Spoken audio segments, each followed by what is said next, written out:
بسم الله الرحمن الرحيم الحمد لله والصلاة والسلام على رسول الله وعلى آله وأصحابه أجمعين أما بعد ناظرین کرام السلام علیکم ورحمۃ اللہ وبرکاتہ۔ منتخب احادیث کے عنوان سے اس پروگرام کے ہمراہ ہم آپ کی خدمت میں حاضر ہیں، اور اس سے قبل گزشتہ ملاقات کے موقع پر ہم پڑھ رہے تھے وہ حدیث کہ جس میں ارکان اسلام کا تذکرہ کیا گیا ہے، اور ہمارے اس سلسلے کی وہ حدیث نمبر 3 ہے، اور یہ کہ صحیح البخاری میں اس کا نمبر ہے 8 کتاب الایمان، جبکہ صحیح مسلم میں اس کا نمبر ہے 16 کتاب الایمان باب بنی الاسلام علی 5۔ اس حدیث میں ان عبادات کا تذکرہ کیا گیا ہے رسول اللہ صلی اللہ علیہ وسلم کی جانب سے کہ جنہیں دین اسلام کی بنیاد قرار دیا ہے خود رسول اللہ صلی اللہ علیہ وسلم نے، جیسا کہ اس حدیث کی ابتدا ہی اسی طرح ہے کہ آپ صلی اللہ علیہ وسلم نے یوں ارشاد فرمایا کہ بنی الاسلام علی 5، دین اسلام کی بنیاد رکھی گئی ہے 5 چیزوں پر۔ یعنی جس طرح فرض کیجئے کہ کوئی عمارت ہے، اس کے قائم و دائم اور برقرار رہنے کے لیے جو چیز انتہائی ضروری ہے وہ یہ کہ اس عمارت کی بنیاد مضبوط ہو۔ بنیاد مضبوط ہے تو سب درست ہے، لیکن اگر بنیاد مضبوط نہیں ہے تو پھر خواہ وہ عمارت کتنی ہی خوشنما کیوں نہ ہو، اور یہ کہ اس میں زیب و زینت وغیرہ کا کتنا ہی انتظام کیوں نہ کیا گیا ہو کہ دیکھنے میں بہت ہی خوشنما نظر آ رہی ہے، لیکن بنیاد کمزور ہے تو پھر وہ عمارت برقرار نہیں رہ سکے گی۔ بعین ہی اسی طرح یہ 5 چیزیں کہ کسی بھی مسلمان کے لیے یہ بات ضروری ہے کہ وہ تاکہ درست اور حقیقی مسلمان بنے تو پھر اس میں ان 5 چیزوں کی موجودگی ضروری ہے۔ ان 5 چیزوں میں سے پہلا رکن یعنی لا الہ الا اللہ محمد الرسول اللہ، اقرار توحید و رسالت، اور اس کے بعد دوسرا رکن یعنی نماز۔ ان 2 ارکان کے بارے میں اس سے قبل ہم مفصل گفتگو کر چکے ہیں، جبکہ تیسرا رکن ہے جو کہ اس حدیث میں بیان فرمایا رسول اللہ صلی اللہ علیہ وسلم نے، وَإِيتَاءِ الزَّكَاةِ، زکوٰۃ ادا کرنا۔ زکوٰۃ کے بارے میں ناظرین کرام ہمیں یہ بات معلوم ہونی چاہیے کہ زکوٰۃ ہر اس مسلمان پر فرض ہے جو کہ صاحب نصاب ہو۔ صاحب نصاب سے مراد یہ ہے کہ وہ مال کے جس پر زکوٰۃ کے جس میں زکوٰۃ ضروری ہے، وہ مال اس مسلمان کی ملکیت میں اتنی مقدار میں ہو کہ جس پر زکوٰۃ کی ادائیگی ضروری قرار دی گئی ہے۔ وہ مال یعنی اس کا مطلب یہ ہوا کہ ہر مال میں زکوٰۃ فرض نہیں ہے، بلکہ چند مخصوص قسم کے اموال ہیں یا کچھ مال ایسے ہیں کہ صرف انہی میں سے زکوٰۃ ادا کرنا ضروری ہے، نہ کہ ہر مال میں۔ اب یہ جو اموال ہیں کہ جن میں زکوٰۃ ادا کرنا ضروری ہے، ان میں سر فہرست ہے سونا، چاندی، نقدی یعنی نقد روپیہ پیسہ، سامان تجارت، اور اسی طرح مویشی کہ اگر کسی کے پاس بکریاں ہیں، اونٹ، گائے، بھینس وغیرہ، اور اسی طرح زمین کی پیداوار یا کھیتی باڑی وغیرہ۔ تو یہ زمین کی پیداوار، یہ کھیتی وغیرہ یا باغ ہو گیا، یا اسی طرح یہ بھیڑ بکریاں، اونٹ وغیرہ، یہ تو ایسی چیزیں ہیں کہ جو ہر ایک کے پاس نہیں ہوا کرتی عام طور پر، لہذا اس کے بارے میں گفتگو کرنے کی بجائے جب بھی زکوٰۃ کے بارے میں گفتگو ہوتی ہے تو بالخصوص سونے چاندی کے بارے میں اور نقدی کے بارے میں یا سامان تجارت کے بارے میں ہی گفتگو کی جاتی ہے، کیونکہ یہ سونا چاندی نقدی یہ ایسی چیزیں ہیں کہ جو تقریباً سبھی کے پاس موجود ہوا کرتی ہیں۔ لہذا ہمیں یہ بات معلوم ہونی چاہیے کہ سونا 7.5 تولے یعنی تقریباً 85 گرام اگر کسی کی ملکیت میں ہو، خالص اس کی اپنی ملکیت ہو، اس کے تصرف میں ہو، اس کے قبضے میں ہو، اور یہ کہ یہ اس کی بنیادی ضروریات سے زائد ہو کہ انسان کو رہنے کے لیے گھر کی ضرورت ہے، اور اگر کرائے کا گھر ہے تو اس کے لیے کرایہ ادا کرنے کی ضرورت ہے، کھانے پینے کی ضرورت ہے، بچوں کے لیے اسکول کی فیس ہے اور دوسرے اخراجات، علاج معالجہ وغیرہ، یہ تمام چیزیں، اور سواری مثلاً۔ تو یہ جو بنیادی ضروریات ہیں تو ان سے وہ زائد ہو، اور یوں اسی کیفیت میں مکمل 1 سال اس پر گزر چکا ہو، 1 ہجری سال، ہجری یا قمری سال وہ گزر چکا ہو، تو اب یہ شخص صاحب نصاب کہلائے گا کہ اس کی ملکیت میں اس قدر سونا موجود ہے، اور جو کہ بنیادی ضروریات سے زائد ہے، اور جس پر کہ مکمل 1 ہجری سال بھی گزر چکا ہے۔ تو یہ گفتگو ہو گئی سونے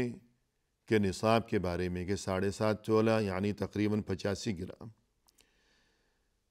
اور اسی طرح اگر کسی کی ملکیت میں چاندی ہے 52.5 تولہ یا 595 گرام،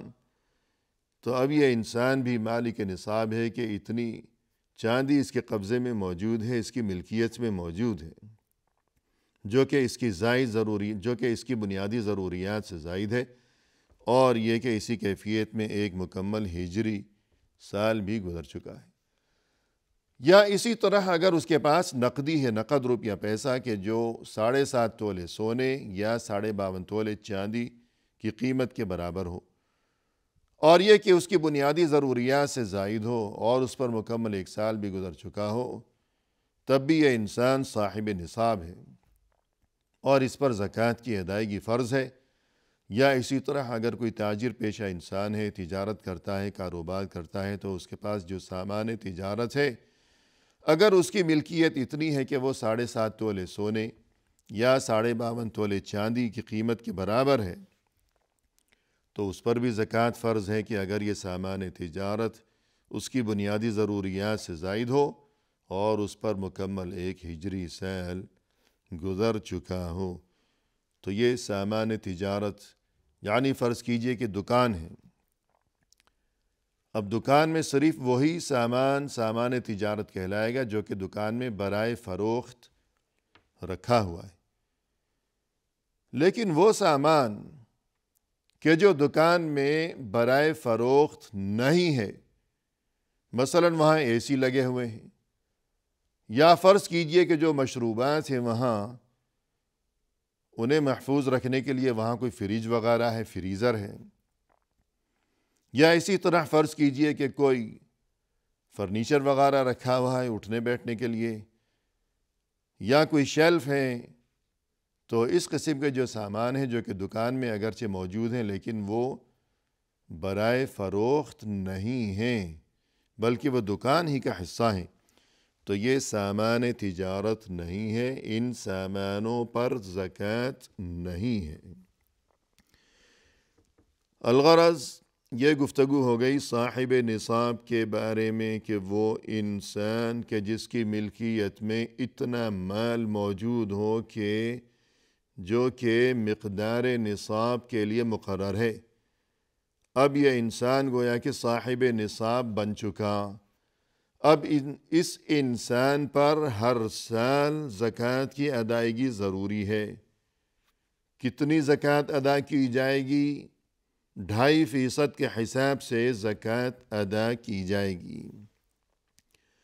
2.5% کا مطلب یہ ہو گیا کہ ہر 40 میں سے ایک، 40 میں سے ایک، 40 میں سے ایک کا مطلب یہ ہوا کہ 80 میں سے 2، اور پھر یہ کہ 100 میں سے یہ ہو گئے 2.5۔ لہذا سہولت کی غرض سے یوں کہہ دیا گیا کہ 2.5%، ورنہ اصل میں یہ ہے کہ ہر 40 میں سے ایک۔ یہ 2.5% کے حساب سے زکوٰۃ ادا کرے گا، 100 میں سے 2.5، 1000 میں سے 25۔ تو اسی طرح اس حساب کو، اس تناسب کو آگے بڑھایا جائے گا۔ اور مزید یہ کہ سہولت کی خاطر کہ فرض کیجئے کہ انسان کے پاس جو رقم ہے کہ کچھ سونا ہے، کچھ چاندی ہے، کچھ نقدی ہے، کچھ سامان تجارت ہے، اب وہ کوئی سیدھی سادی رقم نہیں ہے کہ 10 لاکھ، 20 لاکھ، 25 لاکھ کہ انسان اس کا 2.5% نکال لے آرام سے، بلکہ وہ کچھ پیچیدہ قسم کی رقم ہے کہ اتنے لاکھ، اتنے ہزار، اتنے 100 وغیرہ وغیرہ۔ تو حساب میں دقت پیش آ رہی ہے۔ تو حساب میں سہولت کے لیے آسان طریقہ یہ ہے زکوٰۃ کی ادائیگی کے تعلق سے کہ وہ جتنی بھی رقم ہے اس کو جب یکجا کر لیا گیا کہ سونا اتنا ہے، چاندی اتنی ہے، نقدی اتنی ہے، اگر وہ تجارت پیشہ انسان ہے تو سامان تجارت اتنا ہے، اس کو جب یکجا کر لیا گیا کہ کل رقم اتنی ہے یا کل مالیت اتنی ہے، تو اس کل رقم کو 40 پر تقسیم کر لیا جائے۔ بہت آسان ہے، کیلکولیٹر اٹھائے انسان، کل رقم وہ جتنی بھی ہے اس کو تقسیم کر لے 40 پر، تو جو جواب آئے گا وہی 2.5% ہوگا کل رقم کا، اور یہی وہ مقدار ہوگی، یہی وہ رقم ہوگی جو کہ اس شخص کے ذمے ہے کہ وہ بطور زکوٰۃ ادا کرے، کسی مسکین کے حوالے کرے۔ جو مصارف زکوٰۃ ہیں، 8 مصارف زکوٰۃ کہ جنہیں قرآن کریم میں بیان کیا گیا ہے کہ انما الصدقات للفقراء والمساکین والعاملین علیہا والمؤلفۃ قلوبہم وغیرہ، یہ 8 مصارف زکوٰۃ سورہ توبہ میں خود اللہ کی طرف سے قرآن کریم میں مقرر کر دیے گئے ہیں۔ قرآن کریم میں فرمایا کہ وَأَقِيمُوا الصَّلَاةَ وَآتُوا الزَّكَاةَ، تم نماز قائم کرو اور زکوٰۃ ادا کرو۔ یعنی ہمیں قرآن کریم میں یہ صورتحال نظر آتی ہے کہ اللہ کی طرف سے قرآن کریم میں زکوٰۃ کو ہمیشہ نماز کے ساتھ ملا کر بیان کیا گیا۔ نماز اور زکوٰۃ ہمیشہ ایک ساتھ ہیں۔ یہ نہیں ہو سکتا کہ کوئی یوں کہے کہ میں نماز تو پڑھوں گا لیکن زکوٰۃ ادا کرنا تو بہت مشکل کام ہے، یہ نہیں ہو سکتا۔ اگر کوئی مالک نصاب ہے تو زکوٰۃ ادا کرنا ہوگی، تبھی وہ مسلمان بن سکے گا، ورنہ نہیں۔ اور وہ لوگ جنہوں نے نماز اور زکوٰۃ کو جدا جدا کیا کہ رسول اللہ صلی اللہ علیہ وسلم کی اس دنیا سے رحلت کے بعد کچھ قبائل مرتد ہو گئے، دین اسلام سے پھر گئے، جو کہ نئے نئے مسلمان ہوئے تھے، اور یہ کہ دین اسلام ابھی تک ان کے دلوں میں راسخ نہیں ہو سکا تھا، مضبوط نہیں ہو سکا تھا، وہ دین اسلام سے پھر گئے۔ ایک فتنہ تو یہ برپا ہو گیا۔ اسی طرح اور جو بہت سے فتنے تھے، ان میں سے ایک فتنہ یہ بھی تھا کہ کچھ قبائل نے یوں اعلان کر دیا کہ آج کے بعد کہ جب اب رسول صلی اللہ علیہ وسلم ہمارے درمیان نہیں رہے، لہذا آج کے بعد ہم نماز تو پڑھیں گے لیکن زکوٰۃ نہیں دیں گے۔ تو اس پر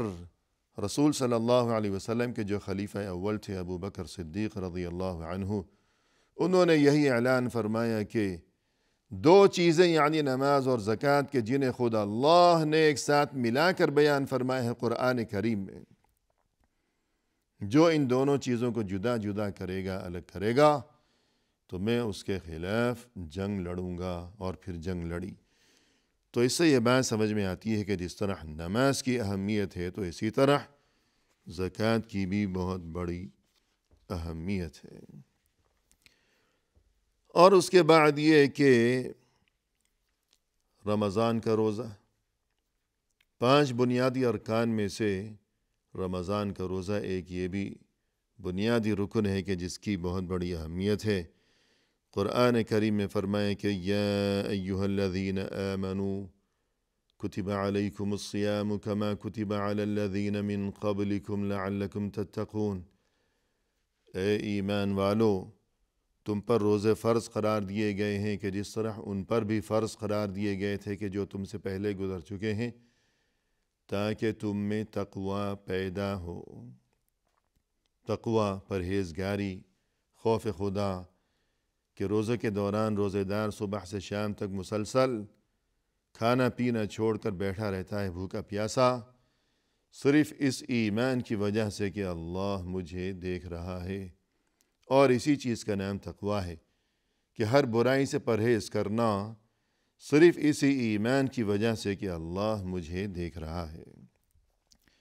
تو یوں ان 5 بنیادی ارکان میں سے ایک رکن ہے رمضان کا روزہ، تاکہ انسان کے دل میں تقوی اور پرہیزگاری اور خوف خدا پیدا ہو سکے۔ اور آخری رکن ہے حج بیت اللہ۔ فرمائے کہ وَلِلَّهِ عَلَى النَّاسِ حِجُّ الْبَيْتِ مَنِ اسْتَطَاعَ إِلَيْهِ سَبِيلًا۔ قرآن کریم میں ارشاد ہے کہ جو کوئی استطاعت رکھتا ہو اس کے لیے ضروری ہے یہ بات کہ وہ اللہ کے گھر کا حج کرے۔ زندگی میں ایک بار ہر صاحب استطاعت مسلمان پر اللہ کے گھر کا حج کرنا ضروری ہے، کہ جسے جسمانی استطاعت بھی نصیب ہو، کہ وہ صحت مند ہے، تندرست ہے، کہ یہ سفر پر آمد و رفت، اور پھر یہ کہ وہاں پہنچنے کے بعد جو مناسک حج ہیں ان کی ادائیگی، کہ کبھی طواف ہے، کبھی رمی ہے، کبھی سعی ہے، کبھی مزدلفہ ہے، کبھی عرفات، کبھی منی، آنا جانا، تو جسمانی استطاعت ہو، اور مزید یہ کہ مالی استطاعت بھی موجود ہو، کہ یہ سفر، یہ آمد و رفت، اور یہ کہ وہاں قیام کے دوران کے جو اخراجات ہیں، اور اپنے اہل و عیال